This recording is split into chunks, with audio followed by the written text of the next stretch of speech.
L'entrée de la Russie dans le conflit syrien est-elle une bonne ou une inquiétante nouvelle d'après vous? Une très bonne nouvelle.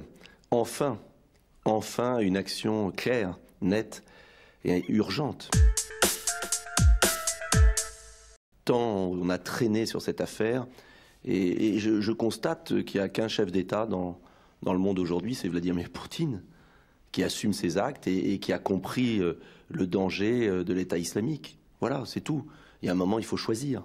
Et on a en face des dirigeants européens ou américains qui sont complètement hors de l'histoire, au grand sens du mot histoire.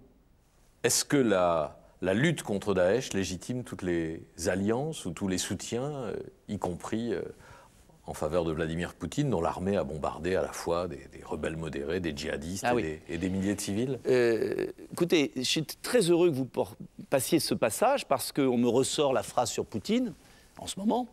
Et dans le contexte où je l'ai dite, elle était parfaite. Pourquoi? Parce que il y a eu tant de morts sur nos trottoirs à Paris par la faiblesse des Occidentaux qui n'ont pas su justement choisir et qui ont laissé Daesh tuer. Tout ça par haine du régime syrien, comme ils ont enlevé Saddam Hussein en Irak avec un drame, ou Kadhafi. Et Dieu sait si je ne suis pas pour Kadhafi, ni pour Saddam Hussein, ni pour Assad. Mais on a laissé le djihadisme envahir l'Afrique parce qu'on a des dingues et des va-t-en-guerre de salon qui ont préféré laisser le djihadisme que de soutenir des chefs d'État qui n'étaient pas parfaits, mais qui au moins évitaient le djihadisme. Voilà. Donc moi, je maintiens que la Russie a eu raison d'intervenir et que si la France et les États-Unis avaient maintenu des relations avec Assad et avaient été intervenus contre Daesh, ben on n'aurait pas eu besoin des Russes. C'est tout. Vous savez, les Occidentaux sont intervenus et massivement contre Daesh. Les Occidentaux, ils ont armé les islamistes en voulant armer des modérés syriens. Les armes se sont retrouvées du côté du djihad. Non, il y a eu une intervention. Enfin, vous savez intervention parfaitement qu'il y a eu une intervention en Irak, en Syrie. Après. Et en tout cas, après les attentats, et bien après.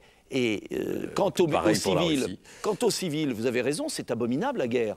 Mais les Américains, quand ils sont intervenus en Irak, et là j'avais beaucoup soutenu de Villepin. Vous pensez que les Américains bombardaient délibérément des écoles, des hôpitaux, comme ils l'ont fait en Syrie? Les Américains ont fait des centaines de milliers de morts en Irak. Donc ils ne sont pas meilleurs que les Russes. Hein, parce que, et je ne les accable pas, ils sont partis dans une logique de guerre effrayante en Irak. Et moi, si vous voulez, je préférerais qu'on ait un Dominique de Villepin et un Jacques Chirac en ce moment qu'un Emmanuel Macron. Hein. Mais pas de complaisance ou d'admiration particulière pour le régime de Vladimir Poutine. Non, si vous écoutez bien mon extrait, et je vous en remercie, je vais le ressortir, dans le contexte, il n'y avait rien à redire à ce que je disais.